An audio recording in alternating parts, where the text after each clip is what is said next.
On a morning when Wall Street expected nothing more than the slow drift of a pre-holiday trading session, a shockwave ripped through the microcap biotech universe as Pasithea Therapeutics, ticker KTTA, erupted upward by more than 85% on November 26, 2025. And before we go deeper, let me say this clearly for everyone watching.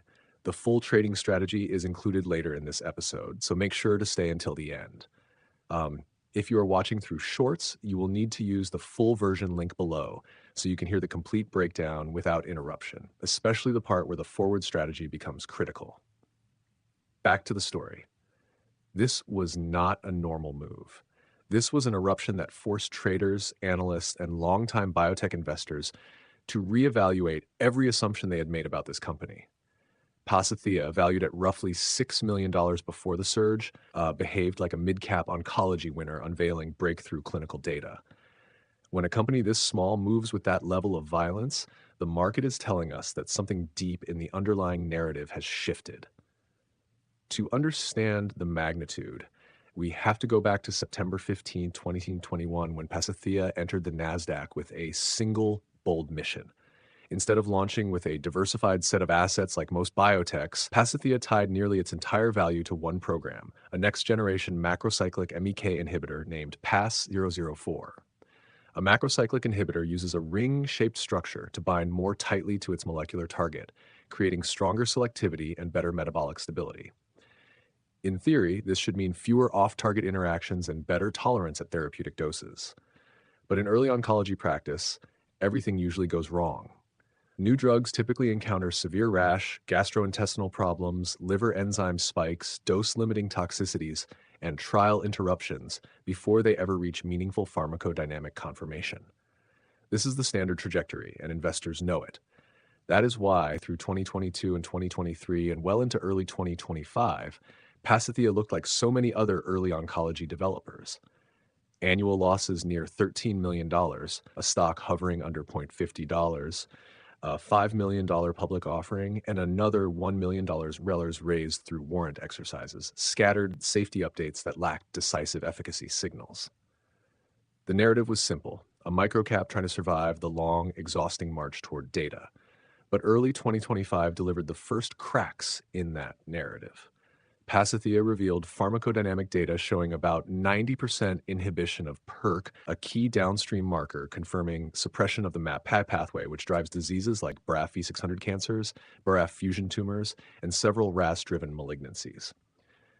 Pharmacodynamic confirmation is the foundation of oncology. Without target engagement, no clinical effect is possible. And right around the same time, an advanced colon cancer patient showed months of stable disease with measurable tumor shrinkage. In early phase 1 trials, disease progression is the norm and stabilization is considered fortunate. Actual shrinkage is rare and carries meaning even when the sample size is tiny. Still, investors do not rewrite narratives based on isolated cases. They wait for pattern, and through spring and summer 2025, a pattern finally emerged. Pasithea escalated dosing from low levels to around 20 milligrams, then 30 milligrams, and then close to 40 milligrams without encountering the dose-limiting toxicities that normally appear early. Under typical oncology expectations, safety issues increase sharply as the dose increases. That Pasithea encountered none was statistically unusual and implied the drug might have a wider therapeutic window than standard MEK inhibitors, whose tolerability ceilings often suppress their efficacy potential. At the same time, the NF1 program expanded in a way that microcaps almost never achieve.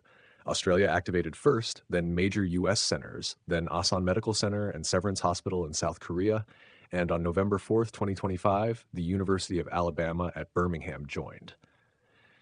Institutions of that scale do not casually participate in microcap-sponsored studies unless they see credible mechanistic rationale and early-stage promise. This shift reflected a growing scientific confidence that the market had not yet priced in. Then came the tablet formulation data. Moving from a capsule to a tablet is not just a manufacturing tweak. Tablets can improve absorption, increase exposure, and reduce variability. Pasithea's tablet produced exposure that increased proportionally with dose. In most early oncology programs, exposure begins to plateau at higher doses due to absorption saturation. Proportional increases at upper levels suggest stable absorption mechanics and support the idea that the drug could be safely delivered across a broader therapeutic range, which is crucial for phase 2 design. But the true catalyst for the explosive revaluation was the Cohort 7 update. At nearly 40 milligrams, PS004 generated zero treatment-related adverse events, zero dose-limiting toxicities, and clean tolerability through the evaluation window. Under standard oncology expectations, escalation at this level almost always produces toxicity. That none appeared was already an anomaly. But what came next transformed anomaly into inflection. Pasithea confirmed a partial response, a radiographically validated reduction in tumor burden achieved with monotherapy. Partial responses in early dose escalation are not normal. They almost always occur in later cohorts or with combination therapies. Seeing one this early suggests meaningful anti-tumor potency, not just mechanistic engagement. For investors, this was the moment everything inverted. A company previously defined by dilution cycles and conceptual potential was suddenly backed by a multi-layered evidence stack, combining clean safety, pharmacodynamic strength, proportional pharmacokinetics, global site expansion, and early radiologic response.